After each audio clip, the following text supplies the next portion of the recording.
We're happy to announce the arrest of 3 people yesterday, February 10, 2025, together with the Commission and Election personnel for attempting to defraud electoral candidates for these 2025 elections. These personalities are presenting themselves as members of the COMELEC and has influence and ability to manipulate the results of the election. So, they're being charged now for violation of Article 293 of the Revised Penal Code and Batas Pamansa Bilang 881. Together with me here is Commissioner Ivy Ferolino, the Commissioner in charge of the Gun Ban and Security Concerns Committee of the COMELEC, together with Director Rex Laudianco. So, at this point, we would like to ask for your questions kung meron man kayo para ma-clarify natin ang mga issues. Sir, paano na-discover?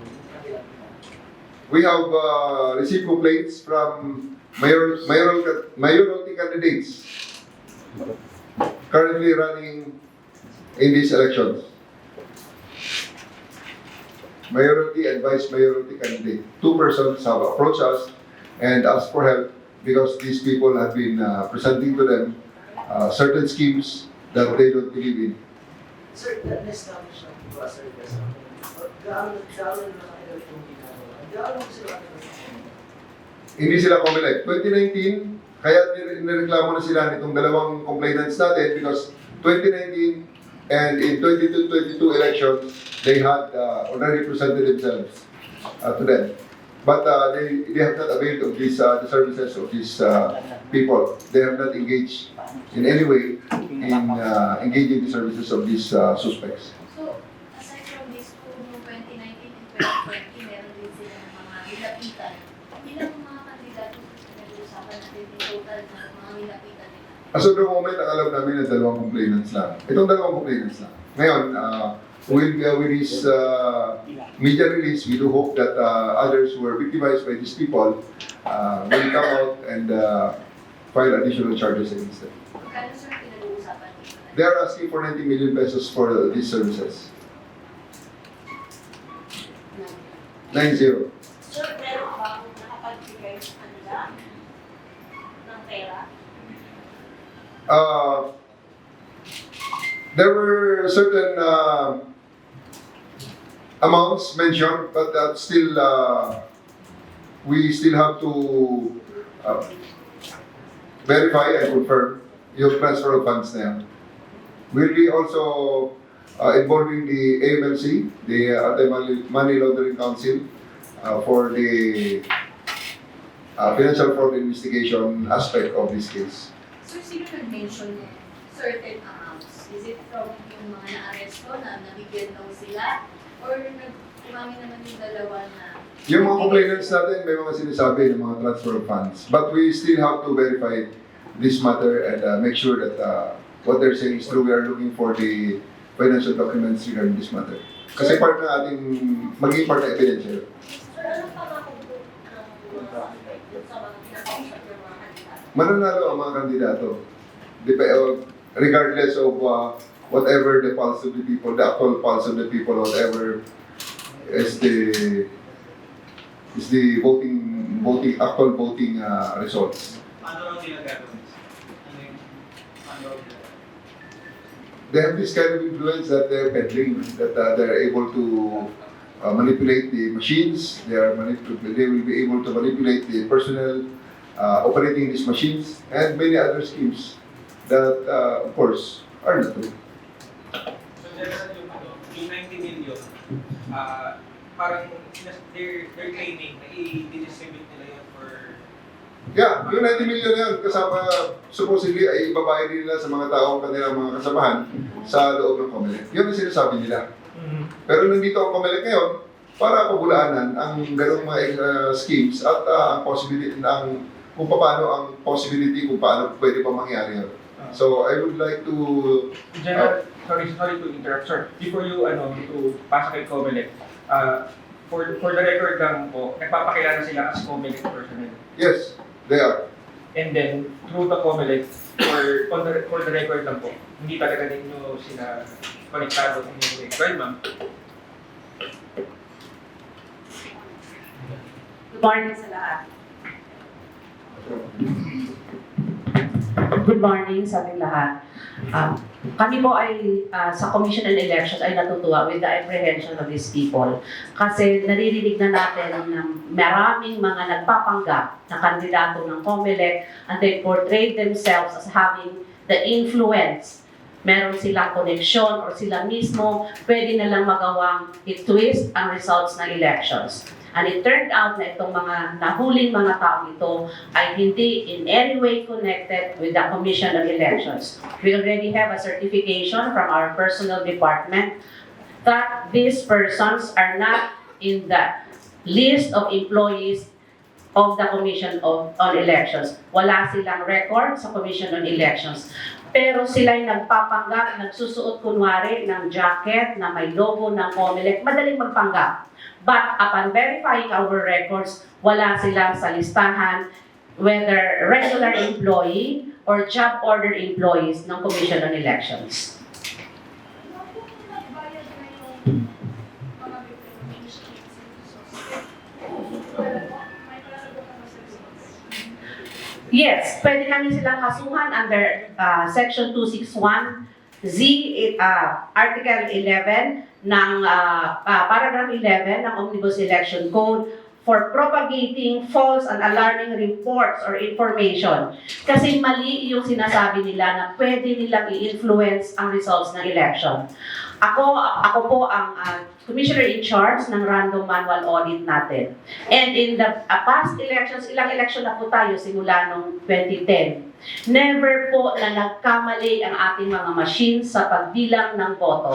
Ang accuracy rate po natin we are consistent at 99.9%. Ibig sabihin kung may nagkamali man, posible yung nag-conduct ng random manual audit because human intervention, human error may be possible. But the machines never had an error in the counting of the votes. So, therefore, yung pagsasabi nila na pwede nalang influensyahan yung resulta ng eleksyon ay mali po yun. Siguro napaniwala nila yung ibang mga tao who are desperate to have an assurance to win. That's why we are calling on everyone who are approached by these people. Kung meron pa, kung ibang grupo naman ang lumalapit sa kanila, nagpasalamat kami na meron nang lumabas. But please, kung meron pang nagtatago kasi nahihiya na lumabas, kasi lumalabas na naloko sila ng mga taong kung ang galing magsalita, ang galing manloko. Sinasabi nila na may mga koneksyon sila sa COMELEC, pero wala namang nabanggit kung sino yon. Kung meron man, we will take that seriously. Titingnan natin at kakasuhan natin kung meron man silang kasabwat sa COMELEC. Pero wala silang isang nabanggit na tao na kasama nila sa COMELEC because they are working independently para manloko ng mga kandidato. Ang dun sa part ng victims nyo, kasi ginagawa ko na may initial or certain amount na transfer or suspect. Yung mga victims po na tumatakbo ngayon bilang kandidato, may panalagotan ba sila ng score? Yung mga kandidato na nagbigay dun sa mga, dun sa nanloko sa kanila, directly with the COMELEC, no. No. Kasi, naloko na nga sila, kakasuhan pa ba namin ng COMELEC? And there's nothing in the Omnibus Election Code that would penalize them trusting those persons. But we would understand na gusto ng lahat na manalo. It's just siguro naisip nila baka added layer of assurance yun. Ang advice namin sa COMELEC, why don't you use those funds for campaign instead? Wag po tayong magpauto sa mga ang galing nilang magsalita, ang galing mga umbinsi, meron silang mga pinapakita to prove that they can do something to manipulate the elections. Tandaan po natin na ang Commission on Elections ay very transparent. We have aired all our activities, lahat po. Meron po tayo mga citizens arm. We invited everybody kung ano mga activities meron ang COMELEC. Sana po magtiwala kayo sa Commission on Elections ninyo. At kung meron kayong pinagdududahan, please approach us. We will help you find the proofs. Commissioner, all the surface po nga sila. Sa victim na sila, nagreklamo sila. Pero hindi ba sila part ng cycle ng shipping well? Diba, nagbigay ka na ng pera para mag-arty in history. Yeah, humans as we are, we have flaws. We trust so much. Naintindihan ko po ang side ng kandidato. But in as much as we do not have a law penalizing them, hindi kasi yan gaya ng vote buying na yung direkta sa voter. The vote buying kasi, it's a transaction between the voter na siya mismo yung boboto. Personal niya yung itakas na boto. Ito kasi nagpanggap na merong pwedeng magawa to influence the results. So, iba yung scenario na yun. Baka naman yung tatlo na ito nasa tip of the iceberg pa rin tayo. That we have to find out and we hope na makalkal natin kung sino-sino pa man yung mga kasabwat nila, kung meron man silang kasabwat. That's why we're calling on everyone na posibleng nilapitan ng mga taong to please help us find more people kung meron pa silang mga kasabwat. Nakapagbigay na sila ba? Anong rason natin nag-reclam para sila naman sa CID? Ang sabi nila, hindi sila naniniwala na sino nagdududa na hindi kayang i-deliver ng mga taong to yung pinapromise nila na victory. And they always spend a huge amount of money. Millions na po yung naibigay sa kanila. But that is subject for verification pa. Director, kung nagpapakilala ko siya, si Director or si RC, sir, kung nagpakilala sila as Comelec, ano talaga ang profile ng mga suspects, sir? Pang verification. Sino sila? Anong mga trabaho ng mga ano?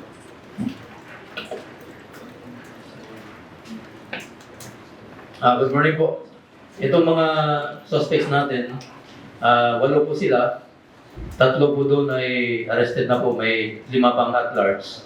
Nagpakilala po sila bilang Incorporator, Secretary Treasurer ng 3B Technology Solution Incorporated, which is kapani-paniwala po na nangako sila ng technological advances sa mga kandidato kasi kapaniwala din yung kumpanya na involved dito sa scheme na to. Paano po nila ginagawa?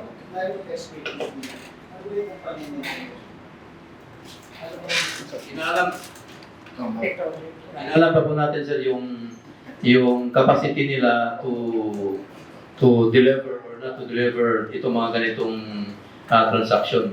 But definitely sila po ay merong kakayahan regarding technology ng meron sa mga server, mga physical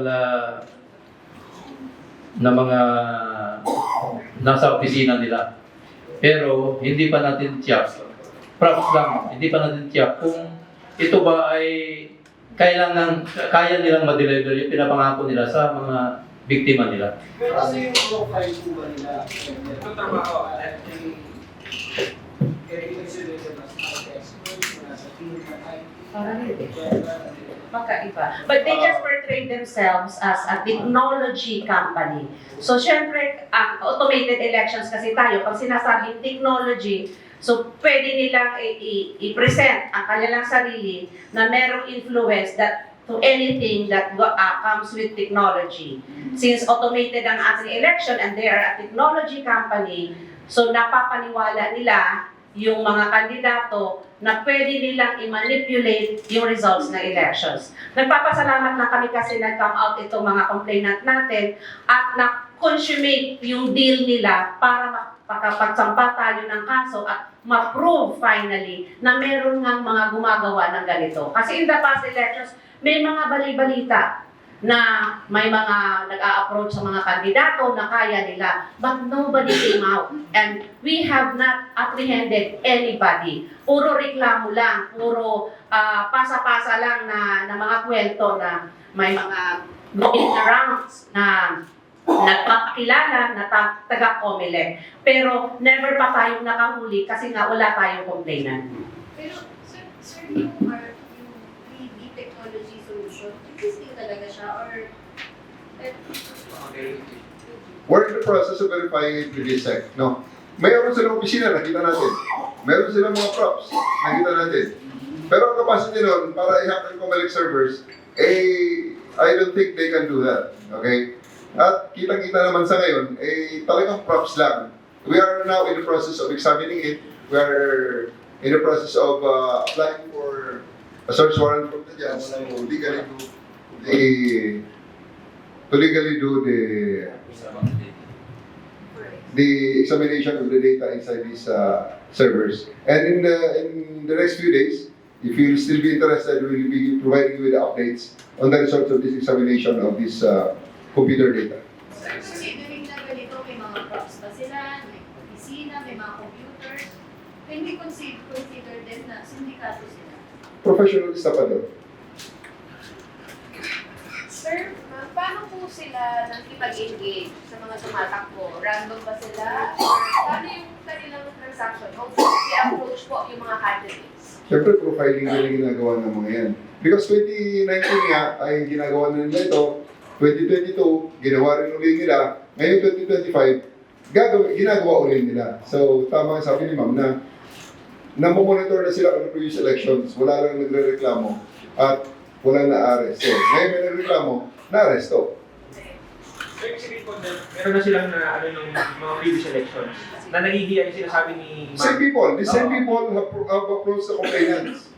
Ito complainants na to, in-approach sila 2019, in-approach sila 2022. Ba't pa Hindi complainant? nila pinapansin. Ngayon, pinansin nila, pero before the election came, itong election, hindi pa nag-election, na-realize sila na nabudol yata tayo dito. So, nagreklamo.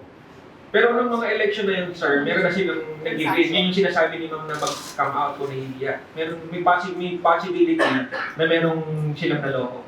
May possibility na may naloko sila. Kaya nga natin media release yan, para kung may mga tao pang medyo gustong makabawi na kanilang mga losses, mag-fight sila ng kaso. Sir, in 2019, the victims ignored the suspect. In 2022, pero itong taon na ito, merong mas iba pa nang nag-entertain na. Bakit? Ano nangyari po ba noong 2020, 2019 at 2020? Talo-talo po yun. Well, may mga information pa tayong gustong i-verify at siguraduhin bago natin i-release sa media, no? Because this will all affect the cases that we are going to file. So, please pardon us na hanggang dito lang aming mai-present sa inyo at ang purpose namin dito ay maging aware ng publiko na may mga nahuli na tayo sa mga nagpapanggap na ito. Hoping that the other possible victims, mga candidates na na-victimize ito, ay lumabas at mailabas natin ang mas maganda at clear picture kung ano ang modus operandi ng mga ito. Kasi ang isang nakita natin, modus operandi lang na ito, hindi natin alam kung sa ibang regions ay meron din silang ginagawa. Kasi ito ay nasa Paranaque kasi opisina nito. So, we are deducing na itong operation na ito ay para sa mga Luzon-based candidates. Ngayon, baka naman sa Visayas, baka naman sa Mindanao, baka meron din sila operation. That will be part of our investigation in the next few days.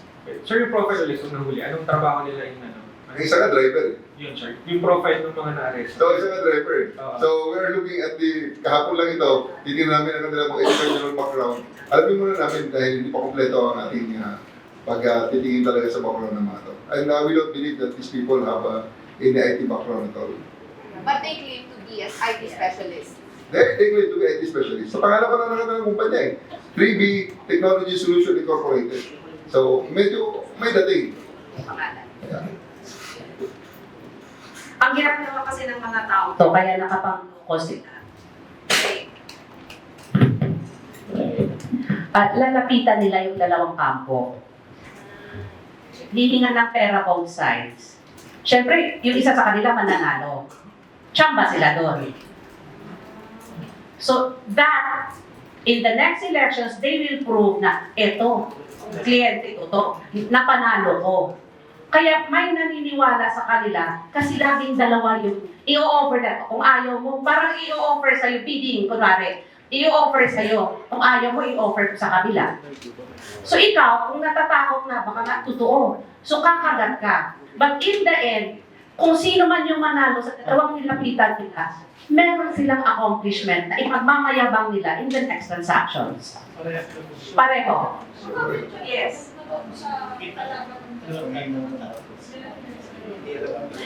We have initial report but we have to verify that kasi parang yung nangyari kayo, yun yung ginagawa nila na dalawa yung nilapitan. Kasi naniniwala ang complainant na kaya nanalo yung kabila kasi nagbayad last time.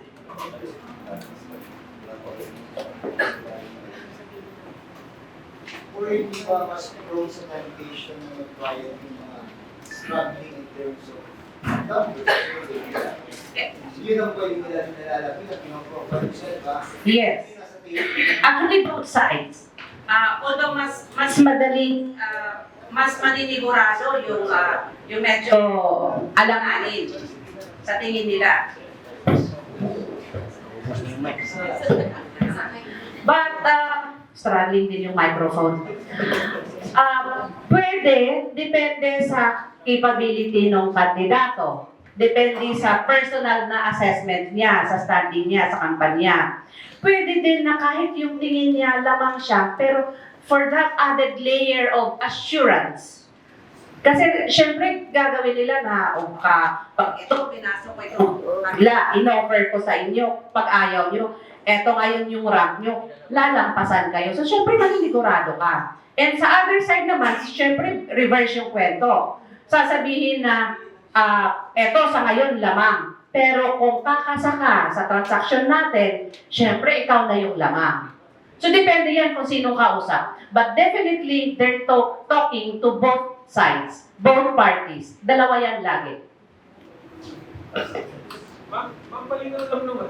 Kasi ako personally, nako-confuse ako doon na parang nagbayad na nga sila in the intention na mali yung pagkapanalo mo, di ba? In the beliefs. Palinaw lang kasi parang baka ma-misinterpret na mali na hindi nyo sila mape-penalize. Pakilinaw lang po yung part na yun na kasi ang sabi nyo po kanina, nandoko na nga sila, kakasuhan pa namin sila. Pakilinaw lang po yun, ma'am, para wala ng confusion. Wala po tayong provision. Wala po tayong batas na nagpe-penalize sa kanila. Kasi ito, it's a form of estafa. Niloko sila, na-scam sila. And there's no, sa election law natin, wala pa namang provision for these violations. For the candidate na kumagat doon sa panloloko nila. But we have a provision for vote buying. Kung if you're talking about vote buying pertains to the voter and the candidate. Hindi po sila botante kasi. Although candidate yung complainant, pero hindi botante yung katransact nila. Iba yung direkta sila sa botante. Pero yung intention na nila, so cheap. Yeah. Pagkaya. Kaya sila nagbayad nung sinasabing kaya mo manipulate. It's the different, you mean for the Kung magkakasang laro niya ma'am is yung possibility na may kasabot na comment, nandun lang yung packet. As of now, wala pa kasi tayong batas for that. So we have to look into that para depende na po sa ating mambabatas kung kinakailangan, kung tingin nila kailangan. But for now, we lack that law penalizing those acts. It speaks volume of trust nila sa system. Siguro sa initial stage na yun. Kung saan nila trust nila sa system. Base kasi sa sabi nila, natalo sila in the past elections. So, tingin nila, that affected.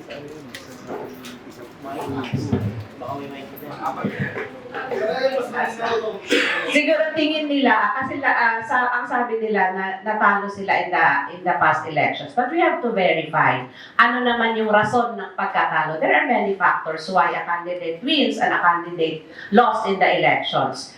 Sa paniwala nila, yun yung dahilan kasi nilapitan sila nung last election and they refused.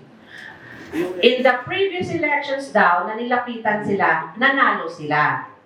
But parang pang-third na to. So in the 2019, 2022, and 2025, 2019 nanalo sila, 2022 they lost, 2025 parang nanigurado na sila. Kasi they were approached again. So, etong nauna, I think hindi sila nagbayad, but they won. Sa pangalawa, nilapitan sila, they lost. So, naisip nila, baka ito yung rason. Kaya hindi kami nanalo.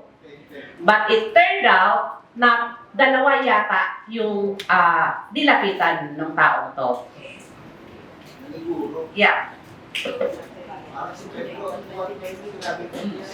2019, 2022, ma'am, hindi sila nagbayad. Hindi.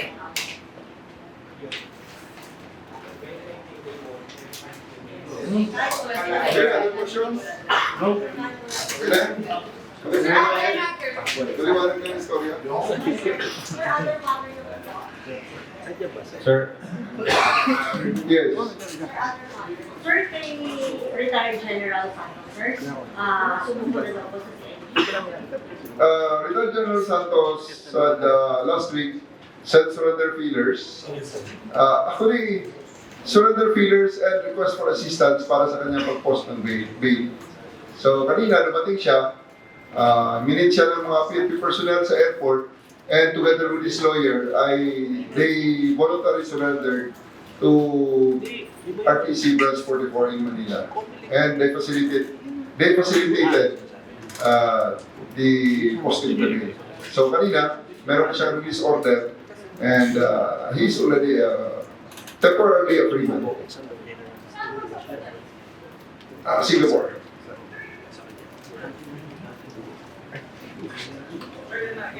ilan na po sa counting natin? So meron na lang pito kami hinahanap. Tapos po sa pito, sir, may mga nagsisignify na sila rin subukan. Eventually, we're confident that eventually all these 7 will be all accounted for.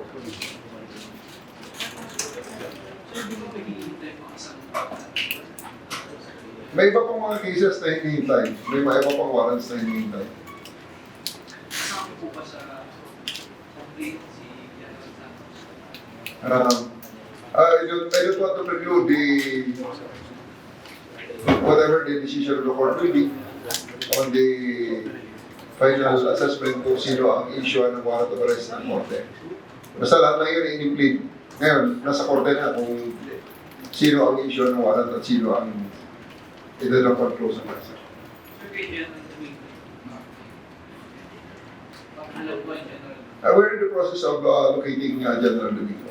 May mga tracker teams tayo na binuo para hanapin. Actually, not only General Domingo, but the 6 others. So, 7 silang natitira na at large. Sir, wala pa dun sa pito na nakalabas na ng bansa. Okay. Sir, wala dun sa pito na possible na nakalabas na ng bansa. All of them are already in they already have a whole departure order from the court. So, the immigration will block their exit kung sila ay mag-attempt na lumabas sa bansa. Hindi na kayo sa Yeah, meron. Meron. Okay. O sige,